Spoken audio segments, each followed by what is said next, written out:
बिस्मिल्लाहिर्रहमानिर्रहीम। अस्सलाम वालेकुम व्यूअर्स, मैं हूं निदा सईद और आप देख रहे हैं निदा सईद का किचन। आज हम बना रहे हैं बहुत ही आसान और बहुत ही मज़ेदार रमज़ान स्पेशल में बहुत ही ज़बरदस्त शरबत, जो कि बहुत ही झटपट घर में रेडी हो जाता है। और शरबत बनाने के लिए सबसे पहले हम लेंगे दूध। तो यहाँ पर हमने लिया है एक बर्तन और अब हम इसमें दूध ऐड करेंगे तकरीबन 1 लीटर।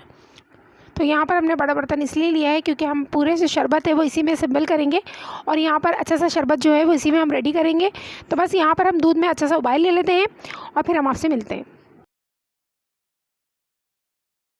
तो दूध में हम अच्छा सा उबाल आ चुका है। अब हम इसमें डालेंगे चीनी। तो चीनी हमने यहाँ ली है तकरीबन 1 कप से थोड़ी कम चीनी ली है, आप चाहें तो ज़्यादा भी ऐड कर सकते।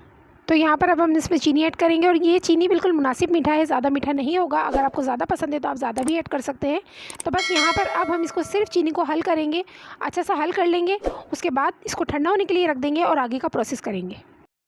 तो अब हम जेली रेडी कर लेंगे। तो जेली बनाने के लिए हमने यहाँ एक बर्तन लिया है और उसमें डाला है हमने 1 कप पानी और उसी के साथ हम यहाँ पे फ्लेम ऑन कर देंगे और इसमें बॉयल आने देंगे। और हमने यहाँ पर लिए कुछ इस तरह की जेली, जो मार्केट में आपको आसानी से अवेलेबल हो जाएगी। ये नॉर्मल जेली है, आप इसको आराम से बनाकर बच्चों को दे सकते हैं क्योंकि ये मीठी होती है। तो बस यहाँ पर हमारे पानी में अच्छा सा बॉयल आ जाए और उसके बाद हम इसको ऐड कर देंगे। तो यहाँ पर पानी में बॉयल आ चुका है। अब हमारी जो जेली है उसमें ऐड करेंगे और यहाँ पर हम आहिस्ता आहिस्ता ऐड करेंगे और उसके साथ स्पून जो है वो चलाते जाएंगे। यहाँ पर हम अच्छा सा बॉयल ले लेंगे 1 से 2 बार। तो आप देख सकते हैं अच्छा सा बॉयल आ चुका है। यहाँ पर हमारी जेली जो है वो रेडी हो चुकी है। बस अब फ्लेम को ऑफ कर देंगे और यहाँ पर हमने इस तरीके की एक ट्रे ली है, आप चाहें तो किसी में भी निकाल सकते हैं। और इसमें हमने ऐड कर दिया और अब इसे अच्छा सा जमने के लिए छोड़ देंगे। आप चाहें तो फ्रिज में भी रख सकते हैं। तो चलिए इसे साइड पर रखते हैं और आगे का प्रोसेस कर लेते हैं। तो यहाँ ले लिया हमने एक बर्तन और अब हम इसमें पानी ऐड करेंगे, तकरीबन 2 से 3 कप पानी इसमें ऐड करेंगे और यहाँ पर फ्लेम को ऑन कर देंगे और बॉयल आने देंगे। तो उसी के साथ हमने यहाँ लिया है साबूदाना 1/2 कप। आप चाहें तो ज़्यादा भी डाल सकते हैं, चाहे तो कम भी डाल सकते हैं और चाहे तो नहीं भी डाल सकते हैं। ये वैसे भी बहुत टेस्टी बनता है। और यहाँ पर हमने लिया है तुख्म लंगा यानी कि बापची 1 टेबलस्पून। उसी के साथ हम इसमें डाल देंगे पानी। तो यहाँ पर आप बापची ले लें या तुख्म लंगा, काफ़ी लोग इसको बापची भी कहते हैं, तुख्म लंगा भी कहते हैं। तो यहाँ पर हमने इसमें पानी ऐड कर दिया और अब इसे साइड पे रख देंगे इसको भिगोने के लिए और पानी में अच्छा सा बॉयल आने देते हैं। तो आप देख सकते हैं यहाँ पर बॉयल अच्छा सा आ गया है। अब हम इसमें डालेंगे साबूदाना। तो यहाँ पर हम स्पून जो है वो चलाते रहेंगे और उसमें आहिस्ता आहिस्ता करके हमारा जो साबूदाना है वो ऐड कर देंगे। तो बस यहाँ पर हमारा जो फ्लेम है वो लो ही होना चाहिए और बस इसको हम लो टू मीडियम पे ही पकाएंगे। बस यहाँ पर अब हम इसको ट्रांसपेरेंट होने तक पकाएंगे, उसके बाद हम आपसे मिलते हैं।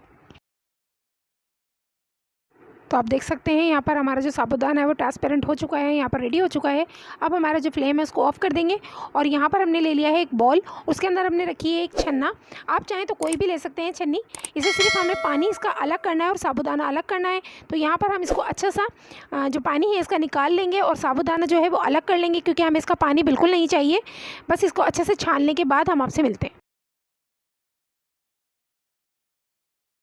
तो यहाँ पर आप देख सकते हैं हमने इसका जो साबूदाना है वो अलग कर लिया है और पानी जो है वो उसका हटा दिया है। बस अब हम यहाँ पर इसको साइड पे रखेंगे और यहाँ पर हमारी जो जेली है उसे चेक कर लेते हैं। तो यहाँ पर हमारी जो जेली है बहुत ही अच्छे से जम चुकी है। अब इसके पीसेस कर लेते हैं। यहाँ पर हम छोटे या बड़े जैसे आपको अच्छा लगे आप इसको कट कर सकते हैं। तो इसको कट कर लेते हैं। तो आप देख सकते हैं हमने यहाँ पर अच्छे से जेली को कट कर लिया है। तो चलें अब इन सब चीज़ों को असेंबल कर लेते हैं। तो यहाँ पर हमारा जो दूध है बहुत अच्छा सा ठंडा हो चुका है। अब हम इसमें धीरे धीरे करके हमारी जो चीज़ें हैं वो इसमें ऐड करते जाएंगे। तो यहाँ पर हमारा जो तुख्म लंगा था वो अच्छा सा फूल गया है, भीग गया है। अब इसमें ऐड कर देंगे और बाकी का हम थोड़ा सा बचा लेंगे और उसी के साथ यहाँ पर हमने जो साबूदाना छान के रखा था, अलग करा था, वो भी इसमें ऐड कर देंगे। तो उसे भी हम अच्छा सा ऐड कर लेंगे और उसको अच्छा सा मिक्स कर लेंगे।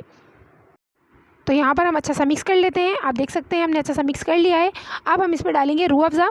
तो यहाँ पर हम तकरीबन 6 से 7 टेबलस्पून ऐड करेंगे, आप अपने हिसाब से कम या ज़्यादा कर सकते हैं। तो यहाँ पर हमने रूह अफ़ज़ा ऐड कर लिया है। अब हम इसको अच्छा सा मिक्स करेंगे।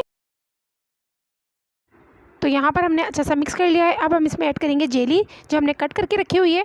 तो यहाँ पर हम इसमें जेली ऐड कर लेंगे और उसके बाद हमने थोड़ी सी बचा ली है और अब हम इसको अच्छा सा मिक्स कर लेंगे और इसमें डालेंगे बहुत सारी बर्फ़ क्योंकि रमज़ान में जब तक ठंडा शरबत ना हो जब तक मज़ा नहीं आता है। तो अब हम इसमें ऐड करेंगे बर्फ़ बहुत सारी। आप देख सकते हैं हमने यहाँ पर बर्फ़ ऐड कर दी है। ये बहुत ही मज़े का बना है, बहुत टेस्टी बना है, आप इसे एक बार ज़रूर ट्राई कीजिएगा। तो यहाँ पर हमारा जो शरबत है वो रेडी हो चुका है। अब हम यहाँ पर पिस्ते लिए हमने यहाँ पर और उसको अच्छा सा कट कर लिया है और अब इस पर हम गार्निश कर देंगे। और यहाँ पर हमारा शरबत बिल्कुल रेडी है और अब हम डिश आउट करते हैं, फिर हम आपसे मिलते हैं। तो माशाल्लाह से यहाँ पर हमारा शरबत जो है वो बनके रेडी हो चुका है। ये बहुत ही एनर्जी वाला शरबत बना है, आप इसे एक बार ज़रूर ट्राई कीजिएगा और इफ्तार में आप इसे ज़रूर बनाइएगा क्योंकि ये आपको बहुत ही ज़्यादा अच्छा लगने वाला है। तो ये आपको शरबत की रेसिपी कैसी लगी हमें कमेंट में ज़रूर बताइएगा। तो अगर आपको ये रेसिपी अच्छी लगी तो इस रेसिपी को लाइक कीजिएगा और अगर आप हमारे चैनल पर नए हैं तो मज़ीद नई नई और मज़ेदार रेसिपी के लिए हमारे चैनल को सब्सक्राइब कर लें और बेल आइकन पर प्रेस कर लें ताकि आने वाली हर रेसिपी की नोटिफिकेशन मिलती रहे। तो इंशाल्लाह फिर मिलेंगे एक नई रेसिपी के साथ, तब तक के लिए अल्लाह हाफिज़।